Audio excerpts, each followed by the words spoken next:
What am I missing? I'm missing something here. All right, we're live. Are you recording in Audacity? I am not yet. We don't use Audacity anymore either, John. Is this the first We Like Drinking unboxing video? It will be, yes. Wow, cool. We're honored. We've had beer calendars, but not an unboxing. We've actually considered becoming a box company after designing this box. Jeff, we're going to get a bunch of 4-year-olds that are obsessed. They're going to be like, oh, what's in the box? Jeff, are you going to give me some words here to talk about? Oh, God. I told you, dude, I've been up since 4, man. All right, I'll get it. I can try. Cheers. All right, I got it, Jeff. Okay, I'm sorry, man. You're good. You're good.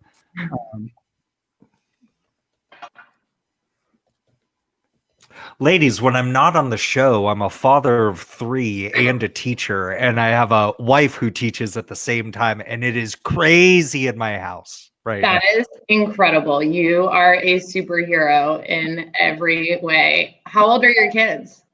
Well, wait for this. 6, 4, and 10 months. Aw. So they got a nice spit up rag on their shoulder. Yeah, you know, this is actually just my napkin. Is that for you or the 10-month-old? That's for me. Yes. Give as much shit to Solomon as you possibly could want. We do literally nothing but this. So, yeah. We have nothing else to share. All right, and all right, we do have some folks watching. Hey, everybody. Hey, folks. Yeah, I saw Cody in the chat. He called me a boomer. He's off by a generation and a half. So suck it, bro. And hi, Kristen. Good to see you. Hi, Jeff McKinney. Watching later. Jeff, we're probably not going to be able to talk about your story, but we're going to try. But thank you for all the shout outs on Twitter all the time. All the time. All right. Seriously. All right. Well, here. Right I'm this recording. I got this. I got that. I got that. I got that. We're on YouTube. I think we're ready. So here we go. Hey, this is Greg Schaefer.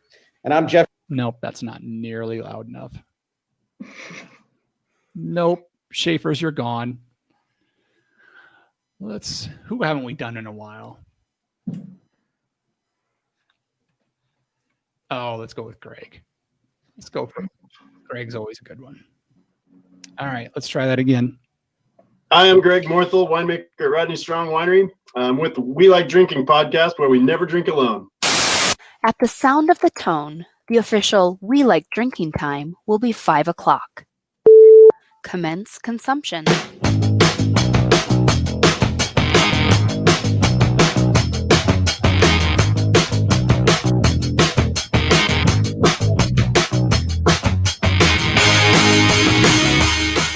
This week on episode 290 of the We Like Drinking podcast will be unboxing wine, drinking wine from a can, and we're talking with the founders from Maker Wine. So crack open that wine, uncork that beer, and let's get drinking!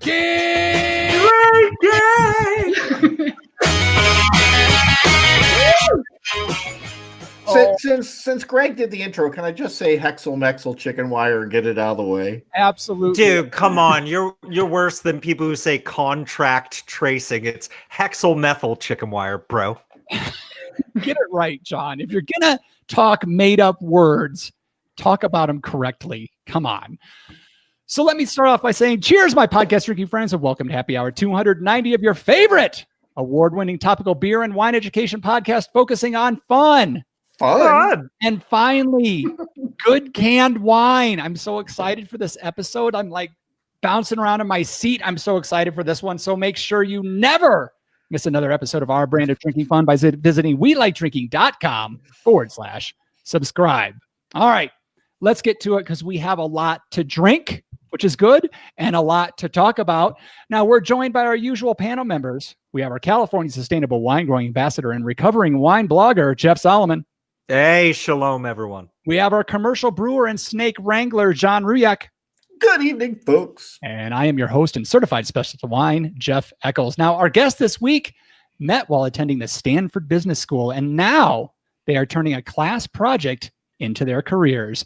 Maker Wine is a canned wine company that sells their wine online for everybody. By partnering with small independent wineries across California, they are able to deliver these hyper-local wines at a much larger scale.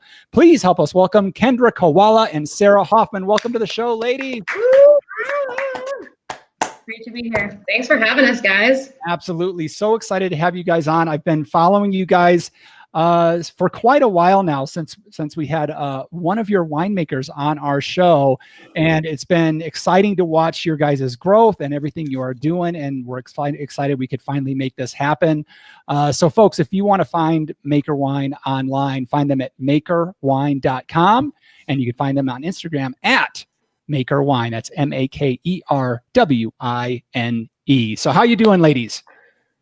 We're doing great. Yeah, we're rocking and rolling, having a blast over here. We actually just came from a customer virtual happy hour, so we're ready to keep it going. Pre-gaming. It's always beneficial to pregame before this nonsense, so we're happy to see you are getting into it. First, we like to get through what everybody's drinking. We're going to do a little bit different tonight. We're going to save Jeff Solomon for last because, unsurprisingly, he'll take the longest. But a good reason for it today. So John Riak, what is in your glass? Well, I started with a Colorado native amber, and then I'm going to follow that up here quickly with a La Cumbra's Zuzax ale. Zuzax is a town up the pass here from my house on I-40, and it's at the top of the pass. And it's famous for having a gas station. And I once found a prairie milk snake under a piece of particle board in Zuzax.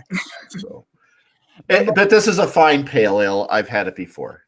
If you've never been to a gas station before, you got to go to Zuzac. They've got one. What he's drinking ever in 290 episodes. Let's move on. Let's go with Kendra. What is in your glass? Absolutely. I have a canned Viognier. It is an organic estate Viognier from Campo Vita Wines in southern Mendocino. And we're really excited about this wine because it has actually been sweeping the awards circuit. So to our knowledge, this is the highest rated wine in a can today. And we're really excited to share it with you guys. And that scored a walloping 96 points. Kaboom. I know I've got that one here and I kind of wanted to open that one, but I think I'm going to let that one rest for a little bit. Sarah, what's in your glass? So I am drinking our just released yesterday Pinot Noir from Anderson Valley with Hanley Cellars. It is a beautiful, bright summer Pinot, and still so excited to be drinking it. Excellent. Now you both are drinking yours out of glasses.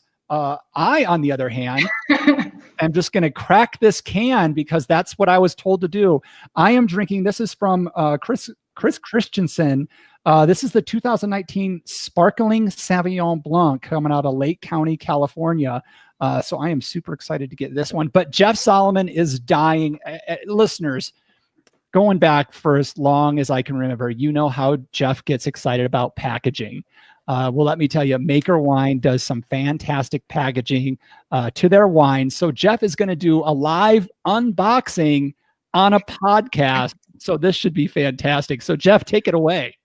Hey, make sure to watch this on welikedrinking.com/show so you don't miss the craziness. And I know because it's going to say unboxing in the title, I guarantee we're going to get a bunch of views this week. So to all the new viewers, smash the like and subscribe button. Hey, crazy thing. I was distance teaching today and my doorbell rang and a box showed up at my door. And it says Maker on it. And I was about to open it up, but I just noticed the detail of this packaging. Like there's this beautiful, like blue polka dotted tape around the outside, like for my safety. And I just think this is wonderful. It says Maker. I wonder what's in the box.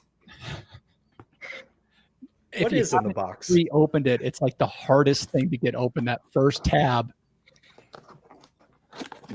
Got it. So after I get this first tab popping out this way, and look at the detail like on the inside of that tab right there. They've got it screen Put it printed. a little to the side. I can't see it.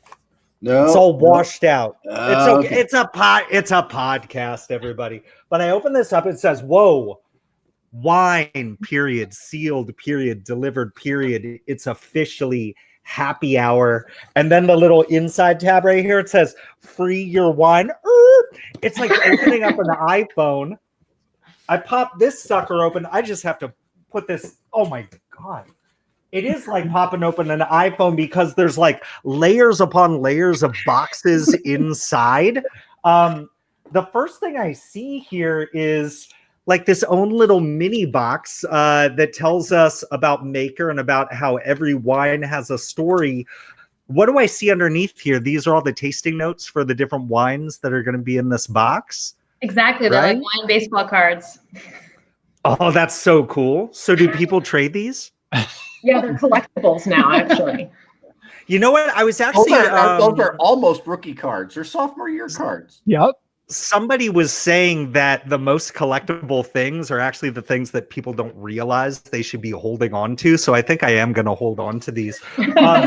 But then what I see inside, and by the way, this box has been sitting in my fridge all day. So my wife was glad that I took it out.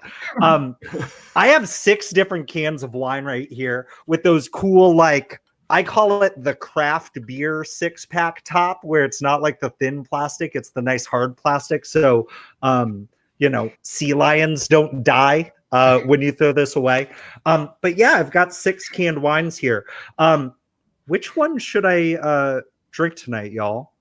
The Sauvignon Blanc, the Chenin Blanc, the Viognier. I am going with the Sauvignon Blanc. So if you want to go with the rosé, possibly, or maybe, or you can go with me and go with the SB sparkling Sauvignon. Or we say take 2, they're small. You know what I'm gonna do? So this Chenin Blanc right here, is this a rosé? Is that what you're saying? No. It's a Chenin Blanc. I think, yeah. Okay. You may not have the rosé. I don't think I do have the rosé. I have that Pinot Noir that you just mentioned, but you know what? I think I'm going to go for this 2018 Clarksburg Chenin Blanc for tonight. This is awesome. Oh my goodness.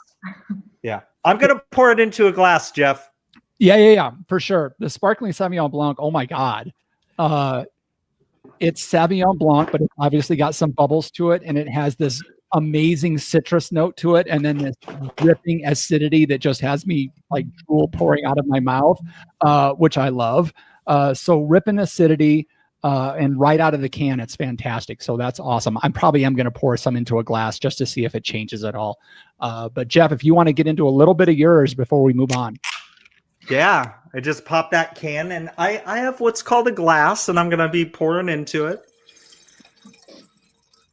So is this, I'm taking it, this is 2 official servings inside one can. Is that what you call it?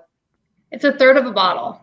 So 1.7 glasses. Yeah. Yeah. It's a little bit under what I call the, what's that? It's a hefty pour. It's a nice little Wednesday. Oh yeah. It's slightly under what is known as the Harvey Solomon pour, but this is it's a nice serving here. This Chenin Blanc is a beautiful golden color on the nose to look at, and on the nose. Beautiful ripe melons coming through there, more of like the cantaloupe cassava style as opposed to like a honeydew. And then on the palate,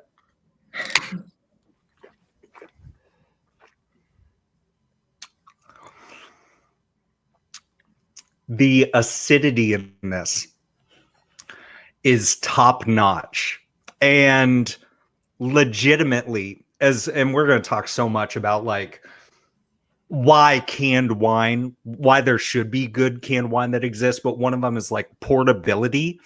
I would love to take this to the beach. I would love to have this, you know, with a cookout on the beach with some fresh seafood. I think there's some beautiful like salinity that goes with this. This is a killer wine. If somebody didn't give this a 96 yet, they should. Can I give a point score on this? You sure can. 2018 Chenin Blanc from Clarksburg, from Maker, 96 points. 96 plus. Wow. This is now the highest scoring canned wine. We will take it. That's going on the site. Yeah. Write it down. No, Solomon, you got to write it down. Damn it. Yes, you have work to do. So thank you so much for sending these wines out to us. John will be getting his a little bit later. We plan on doing a whole bunch more with the wines that we've got. So look for that. Visit makerwine.com. Before we get to the next part, just real quick, if people do want to order, you're just shipping to California now. Is that correct? Yep, that's exactly right. We are live online within California, but hoping to expand before the end of the year, actually. So definitely still check us out, and we will be coming to your state soon. We're not there yet. Follow them on the gram to just be envious. That's all I can really say. All right, so let's get into a little bit of fun here before we get to the interview with a little bit we like to call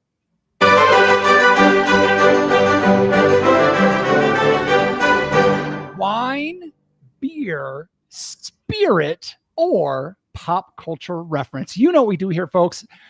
I'm going to give you a term, and the panel is going to try to tell us if the term is a wine term, a beer term, a spirit term, or some kind of pop culture reference. The term this week is Ianabs.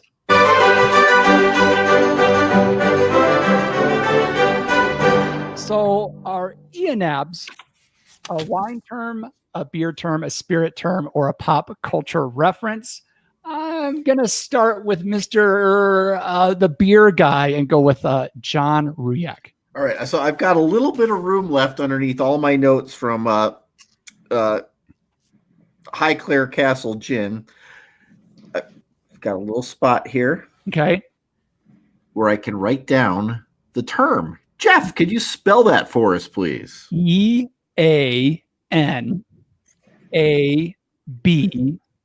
And then you can just throw an S on it, but the S isn't there. And here's the thing about it. All uppercase. All uppercase. Wait, let me get this right. All uppercase, EANABS. There is an S or there isn't? The S can be there, but it's lowercase. Oh, okay. I got it. Oh. All right. So, John, I'm starting with you. Ianabs.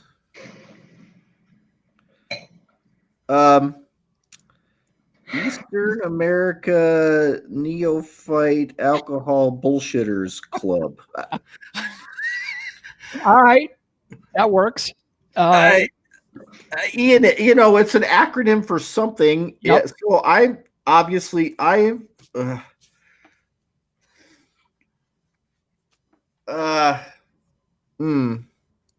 Just go. Oh, wait a minute. I'm going to say this is a wine term. Okay. And it has something to do with labeling and bottling and packaging of beverages. Okay. All right. So John is going with a wine term that has to do with packaging, the labeling. Okay. All right. That sounds good. Jeff Solomon. You know, I love the synergy here. You know, John's effing around talking about how it's got to be an acronym. And he's saying it has to do with wine and wine packaging. The game within the game is that you're asking me before you ask our guests, which makes me think that it might have something to do with something that's in the field of expertise of our guests. But what's crazy is that I commented on this very thing just a moment ago. Give me a second. It's visual. It's a good thing we're a podcast. Right. It's visual, but it's worth it. I pulled all the cans off of this thing right here. Okay. Yeah. Okay. Ianabs Earth-aware new alcoholic bundles. This is the bundling system for a 6-pack of beer, spirits, or wines, depending on what you're getting. So I honestly, I want to call it a pop culture reference because it's all encompassing. Okay. So I'm going to say it's the answer is E, all of the above. All right, well, E, all of the above. I'll call on Sarah and Kendra at the together. I think I will let you guys do this one together. So can you tell us what this may stand for? Well, I'm super impressed, first of all, because you went deep. This is a very esoteric term. And you probably saw me whispering to Kendra. I had to ask her because I was less familiar with this term as we didn't often use it. But I believe it stands for equivalent non-alcoholic beverages. Okay. And when you host a party at Stanford, you have to make sure that if you have alcoholic options, you have to also have non-alcoholic options to imbibe. Okay. It's about the nerdiest way that they could come up with saying non-alcoholic options. Yeah. Okay. All right. So you guys are going Wow. with a Stanford term for non-alcoholic beverages. Okay. Well, maybe not Stanford That's- term, but they used it. Yeah. You know, that's why my dad went to Cal. He was not putting up with that bullshit. Okay. So I guess you are also going with E, all of the above, we'll say. Yeah. Yeah. This is amazing. I really thought I was going to stump everybody. But Jeff Solomon, Kendra, and Sarah, you all got it right. It is E, all of the above. I can't give bonus points to Sarah because what my research says it stands for is equally attractive non-alcoholic beverages. Mm. In case you didn't tell, What? we were running in slightly different circles in business school where the alcoholic beverages were typically flowing. So I can tell you all the beer pong terms. yeah. So the first time we ever went with E, all of the above, and 3/4 of the panel got it right. So congratulations, everybody, for ENABs.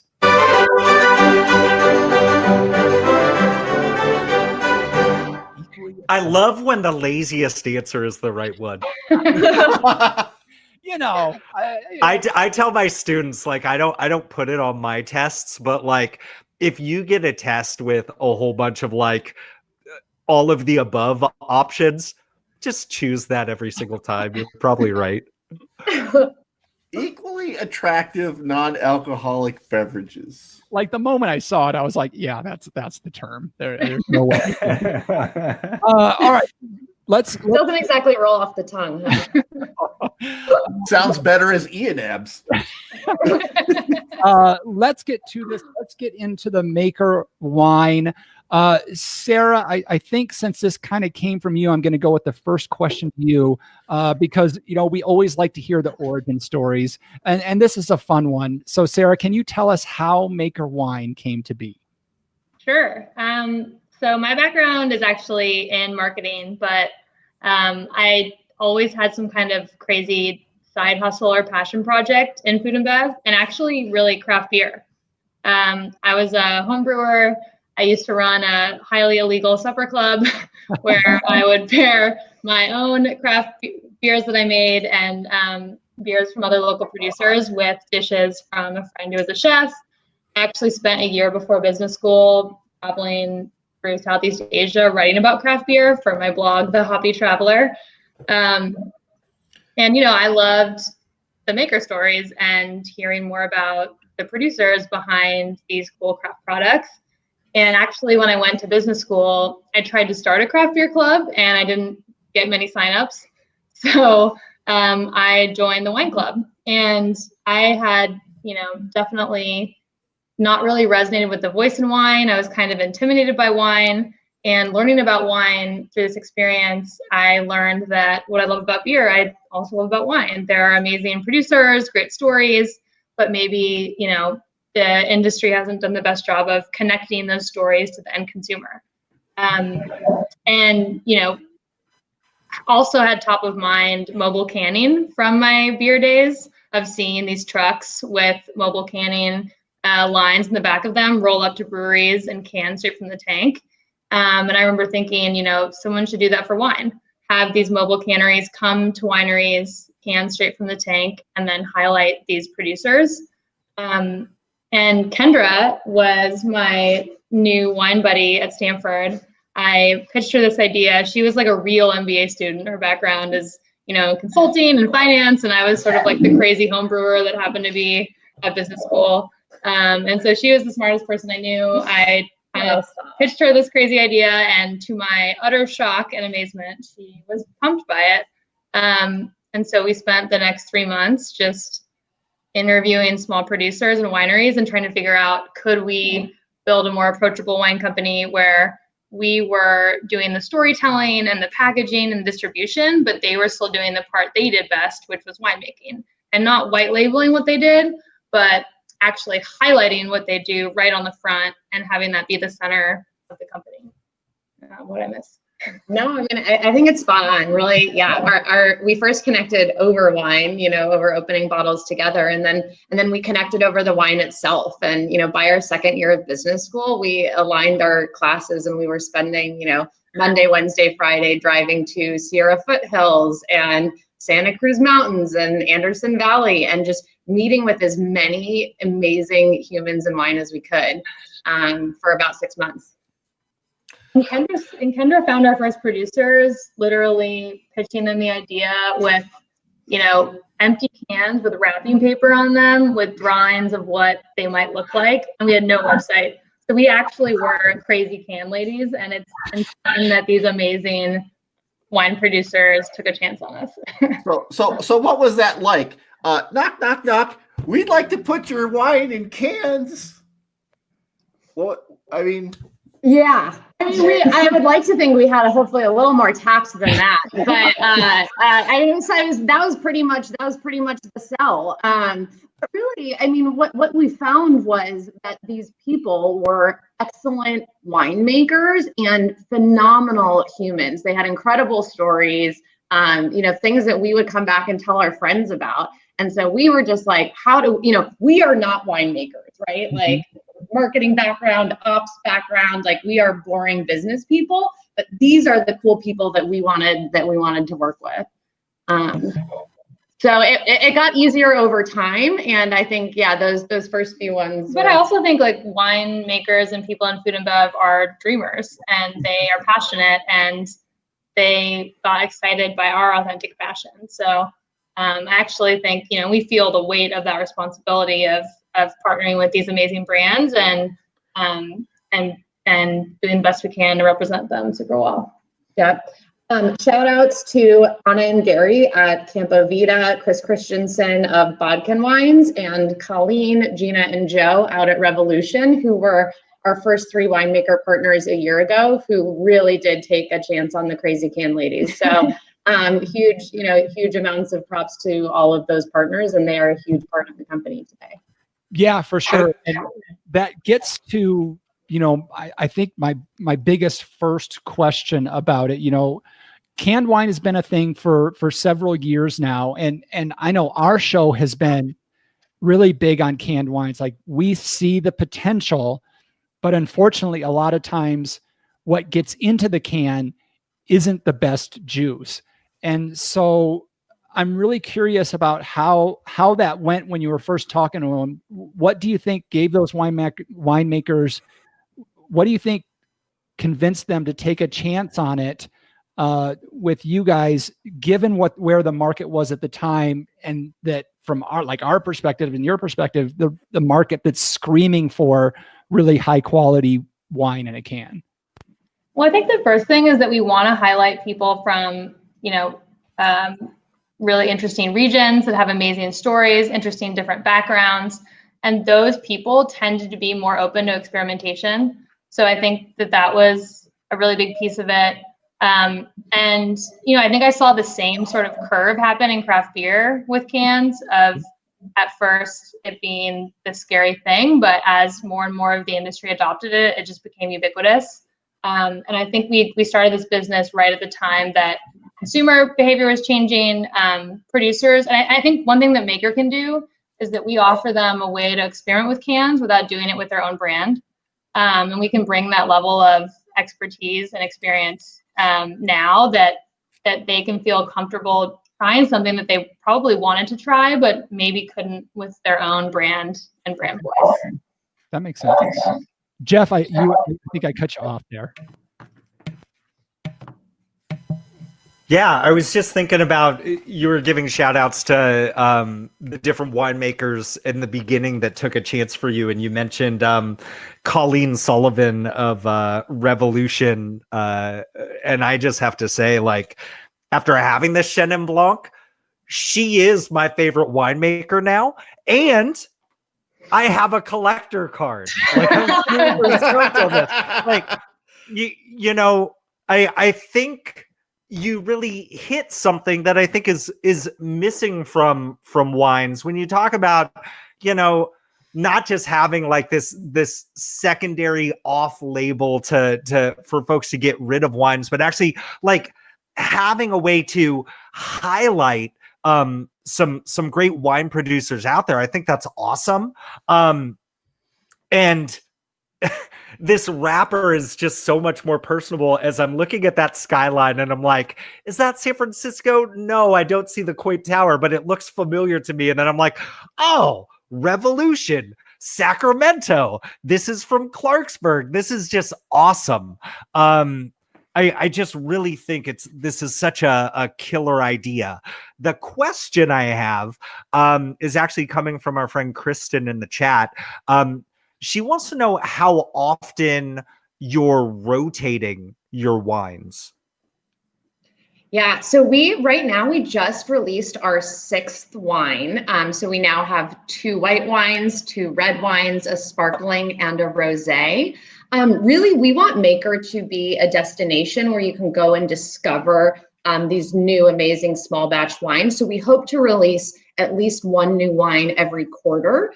But it will always be a rotating, portfolio, working with different makers and working with our customers to figure out what they're looking for out of a can too.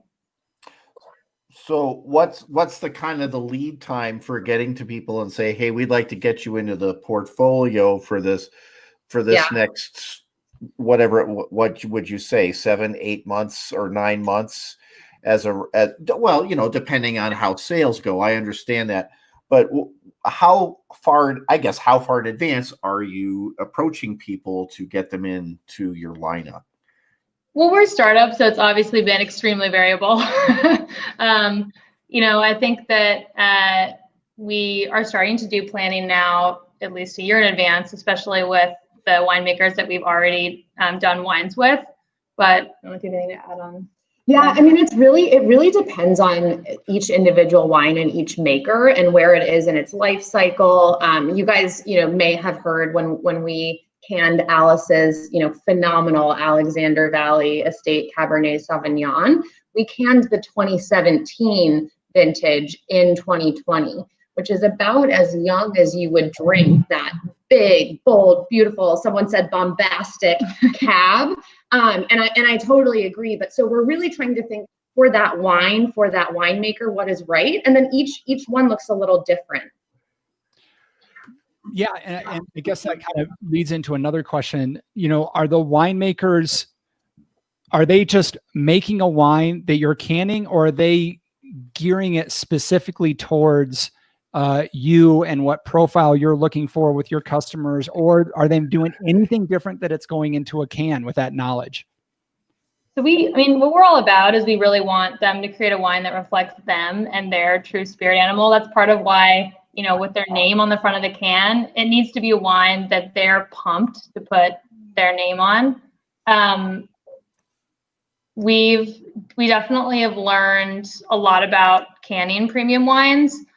There's no dumbing down of the wine or changing of the wine for the can. Like, this is their bottle quality wine. There are some choices that you might make of which wines to put in cans. So for example, for the Pinot that we just canned with Hanley, Randy, the winemaker, wanted to do a Pinot with very little oak, Like there are different choices in terms of which wine he would pick for the can. And then there are some small finishing nuances akin to a screw cap, where there's also, airtight environment, but the actual wine itself is not changed for the can. Excellent. And all right, we'll get to a little bit something that might get me in trouble. I imagine like the general public is much more keen to the idea of wine in a can than, let's call them, wine purists. Is that what you're finding as well? And if so, are you doing anything to change the mind of the purists, or are you going to let the purists kind of catch up with the trend? I think to like cork bottles versus screw caps, and how the public kind of liked the screw cap idea before some of the wine purists do. So are you seeing the same thing or no? Well, I would say with our customers and with wine purists, if we get our can in their hands and they try it, we can make can converts out of them. And it's this really special, exciting moment to have had 9 bad, crappy canned wines and then to have one that blows your mind.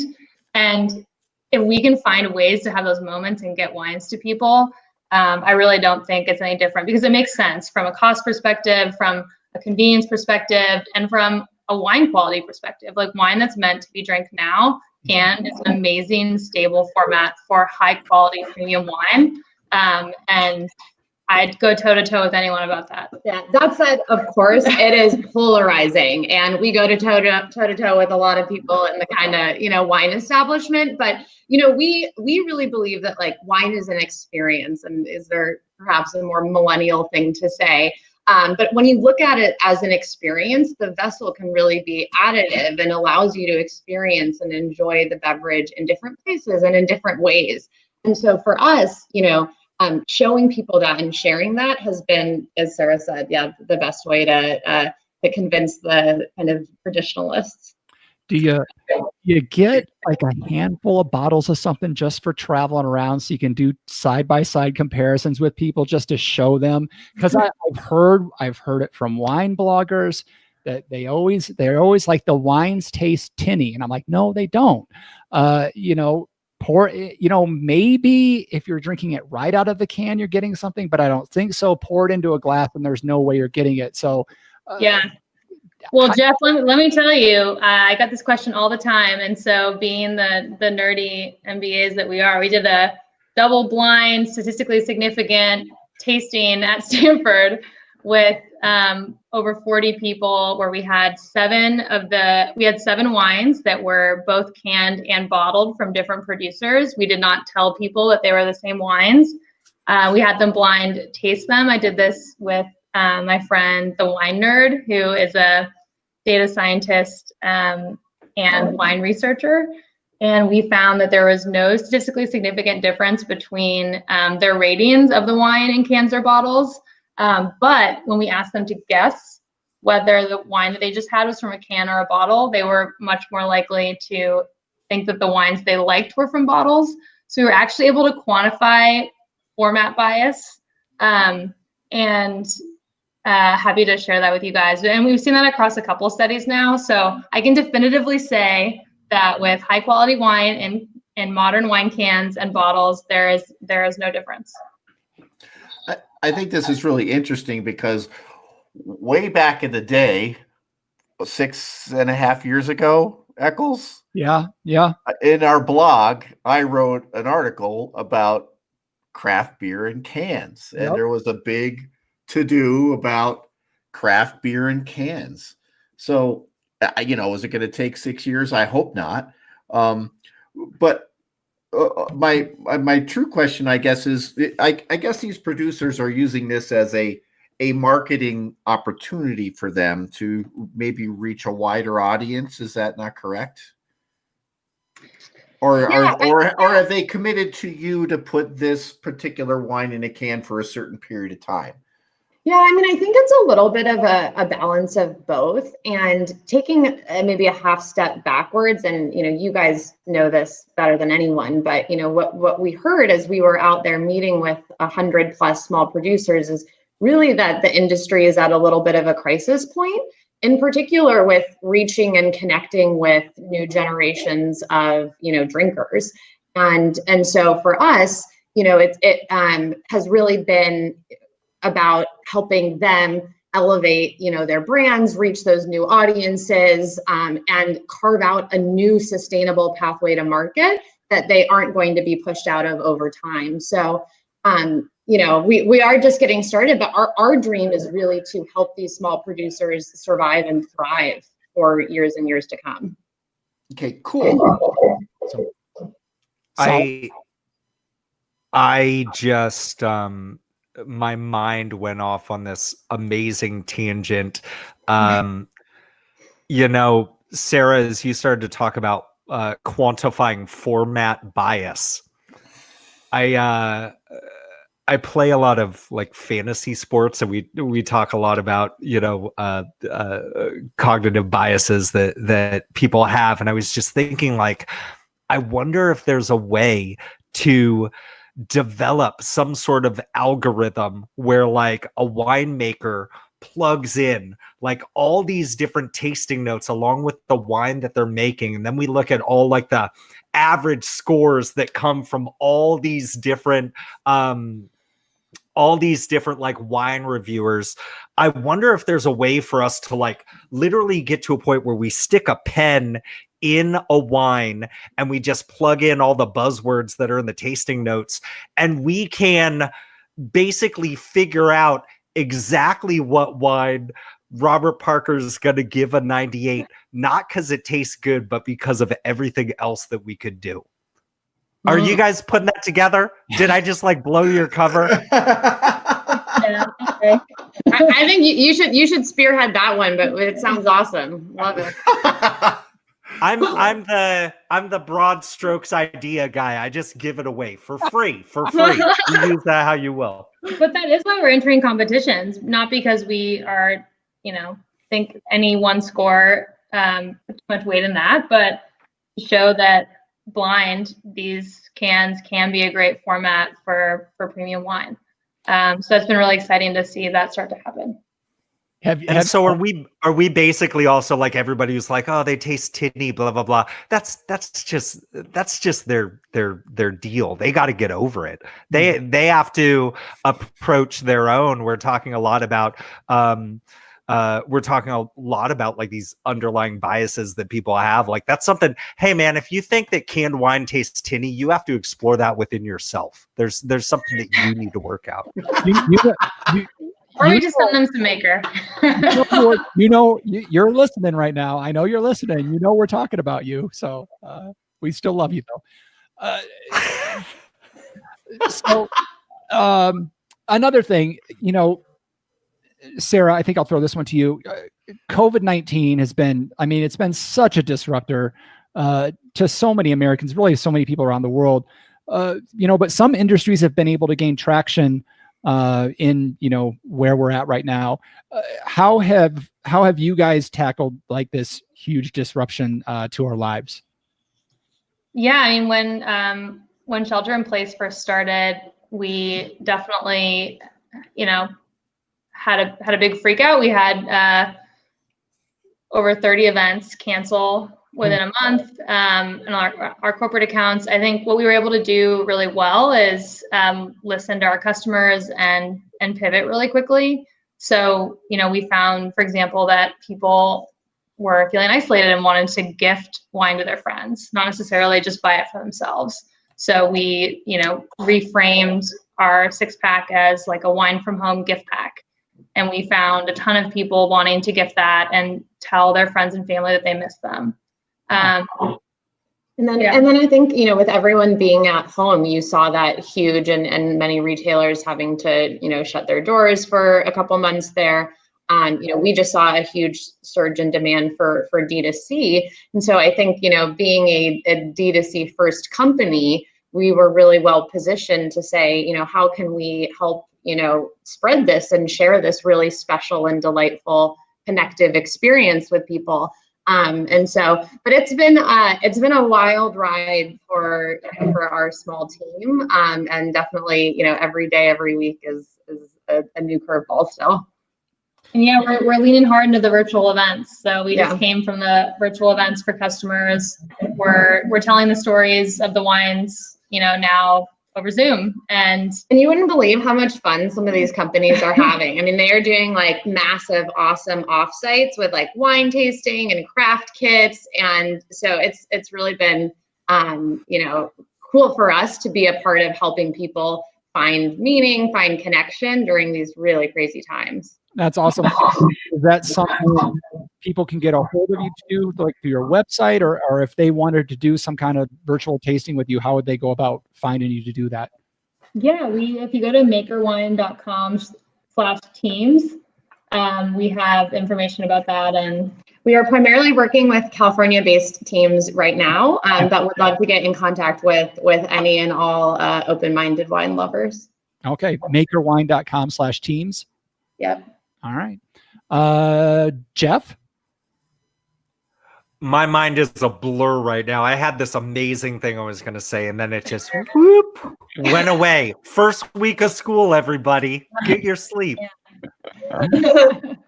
John? Oh, no. Oh, Wait, yes. Wait, no. Okay, yeah, no, I've got it. Okay.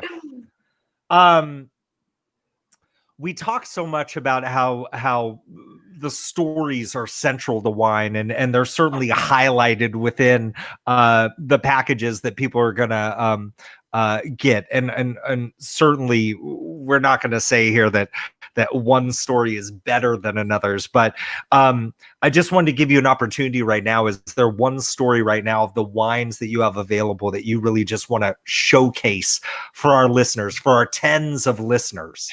Oh, I mean, it's like asking you to pick a favorite child, right? Like, really not a fair question. I don't know what do you think. Yeah. Sure by the way, I do have a favorite I've got child. 3. He's got 2. He's got 3. We all have favorites. Yeah, I have a favorite child. Her name's Larry. Yeah. Yeah. I mean, the wine we released yesterday is really special, and it's obviously new. Hanley Cellars, iconic Pinot producer in Anderson Valley. Milla Hanley, the founding winemaker there, was the first female winemaker to start a winery in her own name. So really just a pioneer for women in wine.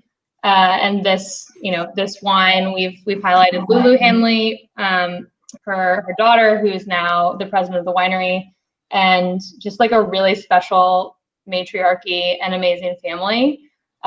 We sadly found out that Milla passed away a few weeks ago, and so it's just like an extra.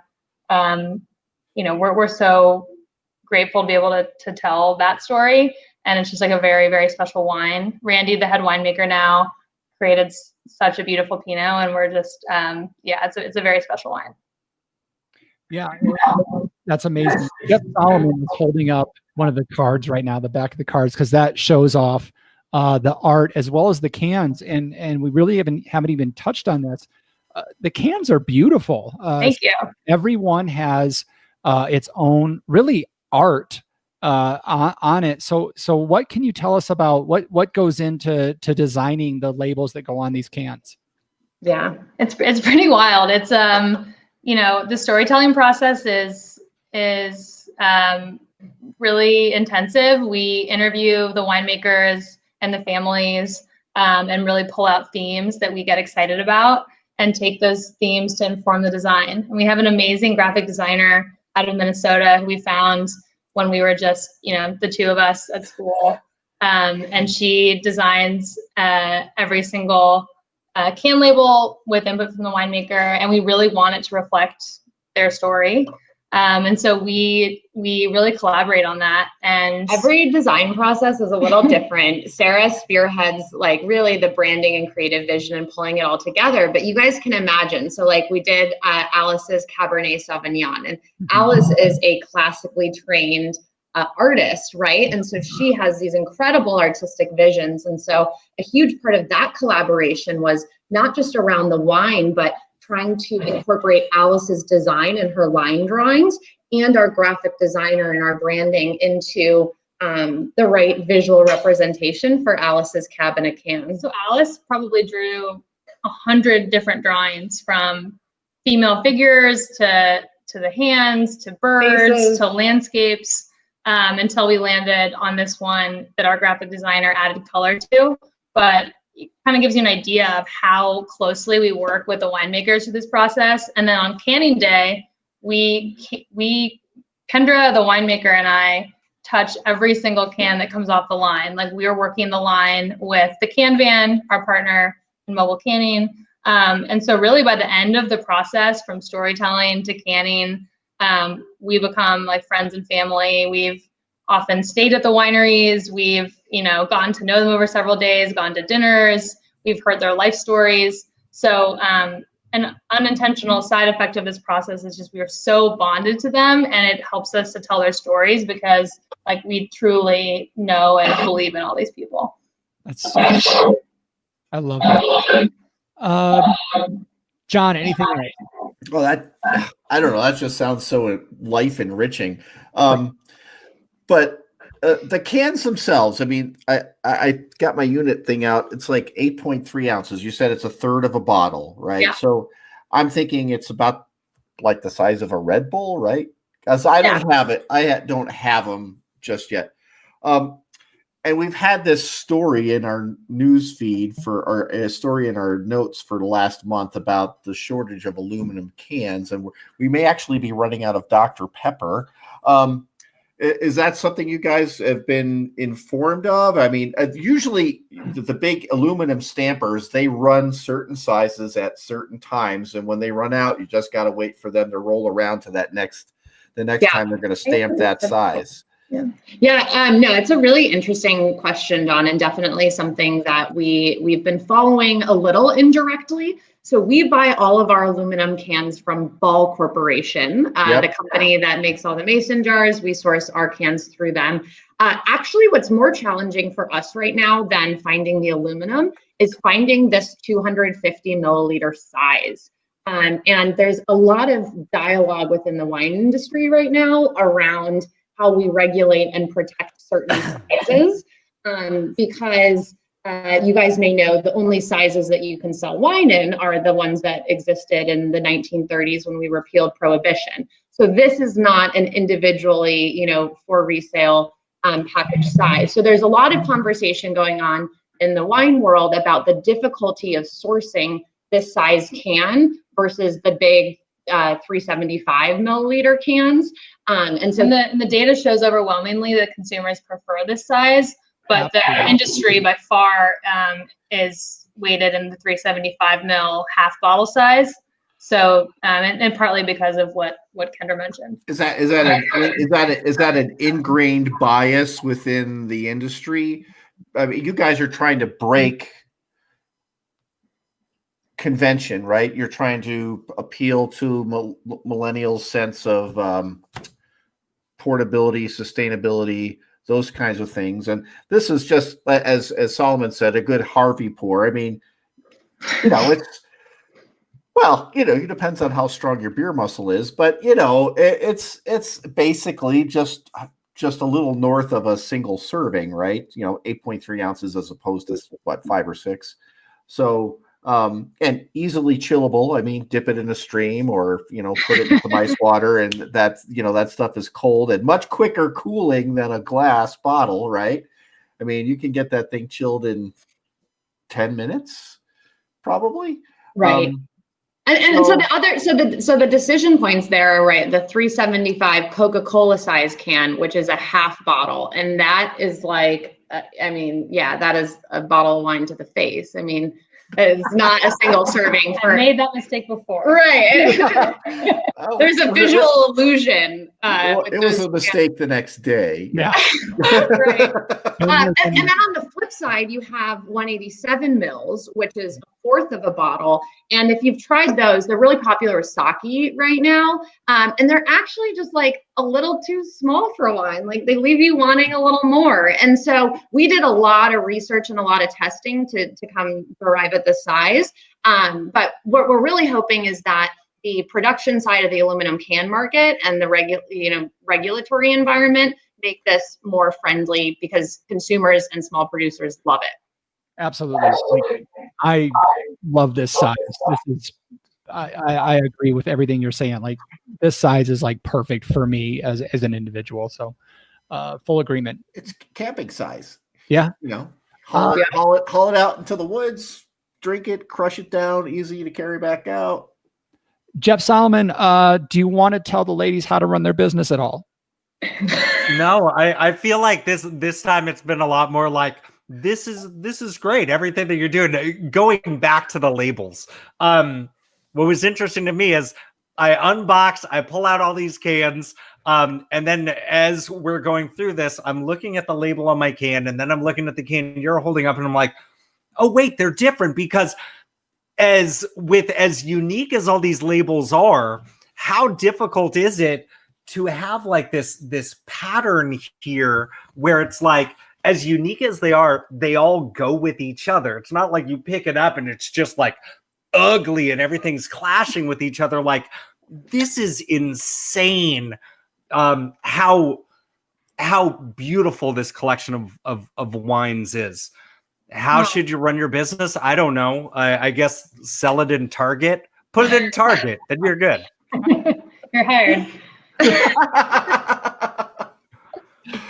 Well, thank you so much for that. I mean, just shout out to our graphic designer, Olivia Herrick, who has not only an incredible eye for design, but in particular color is an area of expertise and passion. And we give her an impossible task. We say we want them all to reflect these individual, unique artists in their own way, completely different styles, regions. We want them to come from the same brand, and we're not going to tell you what wine we're doing until the quarter of, and they all have to go together. So it's pretty insane that she's managed to make us not look like, rainbow vomit on cans. Thank you, Olivia, if you're listening. Thank you. Rainbow vomit would be bad. That's the other business advice I have. Already saying that. You should have seen. I see that in the Walmart parking lot all the time. Oh, God. Okay, we've talked about her a couple times, but I did want to point out you are working with Alice Warnicki-Sutro from Sutro Wines. We had Alice back on episode 261 of our show, and you are bottling like her Anderson Valley cab, right? Right? Like, mind blown. I still cannot believe it. There's actually a good story behind that. I don't know if she shared it or not. But she was one of the first people we interviewed when we were, thinking about this project before we even had done anything. And she sort of became an informal advisor as we continued to build it with our first 3 winemakers. She actually introduced us to Chris Christensen, who did our rosé. And we never really considered her to do this with us because she made ultra premium Cabernet. It's not what you think of when you think of canned wine. This is Chalk Hill Road, and we visited her after the first production, and we sort of like somehow walking her property with her and talking about the wines, she kind of looked at us and was like, let's do it. Let's put a premium Cabernet in a can. And it was this crazy, wild experiment that we wanted to take because of Alice, and because we knew her wine, and because it really meshed with our values and what we wanted to do. And it's been an unmitigated success. Our can club has gone absolutely crazy for this wine. And I think we're really doing her and the story proud, and we're going to do it again next year. Oh, really? Awesome. Yeah.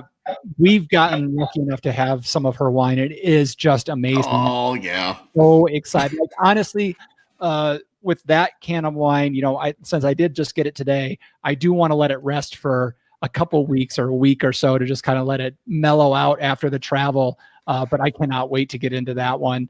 Because as weird as it sounds, you recommend popping the can and decanting it. Put it in a glass, let it sit for a few minutes, let it open up. It's a big, bold, beautiful cab. Yeah, I cannot wait to get in that one. Is there anything that we missed? Anything that you want to make sure our listeners know before we let you get out of here? I think actually it's that, Sarah and I have done a lot of talking, but we are really not creating this company. We have incredible customers and, people in the industry, from our wine partners to advisors, who are helping us make all of these tiny decisions. So if having phenomenal wines in cans is something that is exciting to you, then we would love to talk. We want to hear your ideas. We want to hear how you would do it, because we are very much still learning. And yeah, I would also say we're a 3-person company here in Novato. If you message us on Instagram, it goes to me. If you order a package, Kendra fulfills it. We run on feedback from our customers. And so if you have ideas or you have a winemaker that you love that you think we should know about, we're starting to think about our next wines also. Get in touch. We're really easy to talk to. Jeff, should they can some garlic wine from Gilroy? No. Unless it's like a collector can that's never meant to be opened. It would have to be, I don't know how you make it, but like transparent aluminum so people can see like the clove of garlic floating around inside of it. That would be disgusting. I think that would kill a brand. That would kill a brand. Did you just hit somebody in the back of the head and say, come on, dude, eat the clove. Eat the clove. Come on, eat the clove. This isn't Enron. This is Maker Wine. Jeff lives in Gilroy, California, which is the garlic capital of the world. So we always love to tease him about the dude on the street corner selling garlic wine. So that dude's the worst. He literally he will pop the cork, shove a clove of garlic in the wine, stuff it back, like he'll put it in his mouth to grease it up and then shove it back in. $10. All right, Jeff or John, any final questions? I think I'm good. I just wanted to say, honestly, I think you did make a customer in me tonight. So yeah, this is awesome. Wow. Yeah, I can't wait for you to ship to Colorado so I can get me and everybody I know on the bandwagon. So fantastic wines, and thank you all for joining us tonight. But my microphone is telling me I appear to be noisy. That must mean it's Last call. Last call. Time to clean house and lock the doors. You know what we do here, folks. We're looking for a little bit of help from you. John Rujek, if the folks want to follow us on social media, where are the best places for them to do that? You can follow us on Twitter. That's We Like Drinking 1, numeral 1. Instagram, We Like Drinking, and our private Facebook group, The Tavern, WeLikeDrinking.com/tavern. That's where all the fun is, folks. That's right. Sarah, I think you're in charge of it. So if the folks want to find Maker Wine on the social media platforms, where can they do so? We are at Maker Wine on Instagram and at Maker Wine Co. on Twitter and makerwine.com. Do you have a preference? Which is your favorite of the socials? Instagram would be great. Absolutely. That's where we tell the story of building this co. Absolutely. Jeff Solomon, if the folks want to leave some thoughts on the show, where can they do so? In this quarantine, and as we're getting back to the school year, the only reason why I left my house was to sit in my backyard to teach classes over the last couple of days. I don't get out much. And so I use one of many different apps to get food delivered to my door. And as soon as they deliver it, you know what comes up? A bunch of empty stars, and they say, hey, how is your meal? How is your service? And I go, well, these stars are here. I may as well fill it out. Well, here you are listening to us on Apple Podcasts, and we look at the numbers, guys.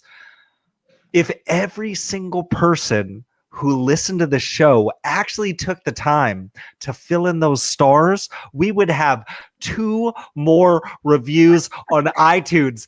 Do your part, Joe. Do your part, Larry. Let's make this happen. And if you've done all that and you want to be an uber supporter of the show, consider visiting WeLikeDrinking.com/pledge to find out how you can become a patron of the show for as little as $1 a month to help us keep the show going. Find out how you can get t-shirts, stickers, help us get extra shows in your feed. Find out how you can help the show. Visit WeLikeDrinking.com/pledge to find out more.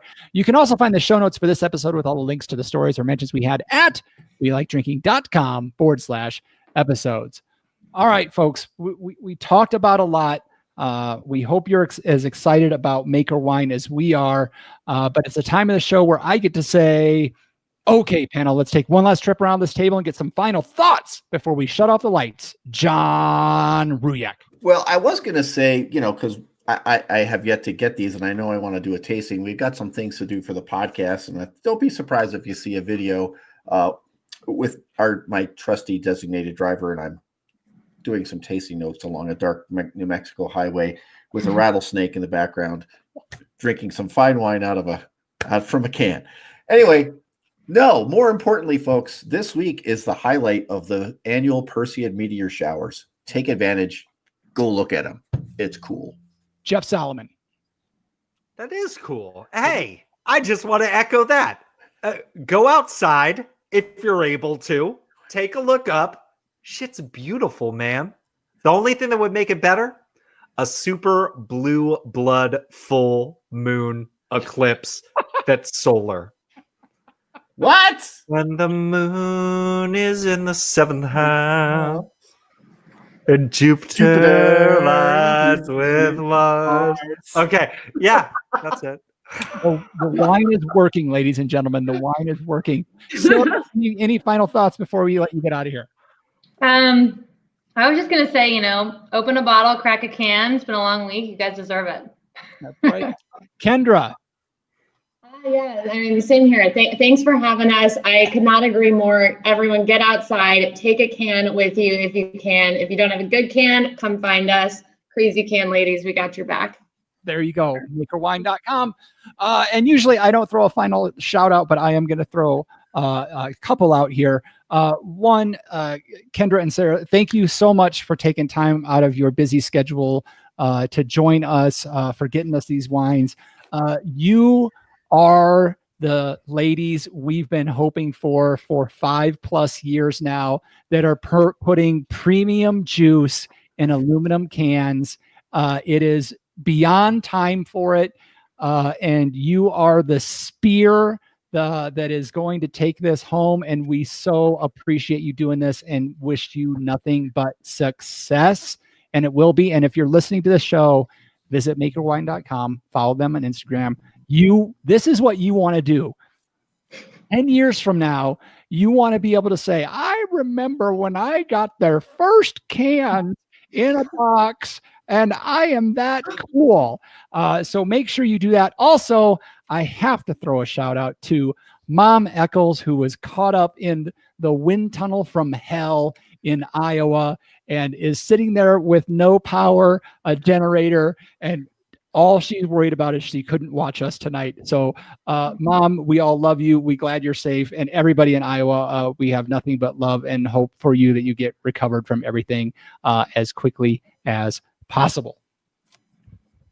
And with that, I'll say thanks again for joining us at the We Like Drinking podcast.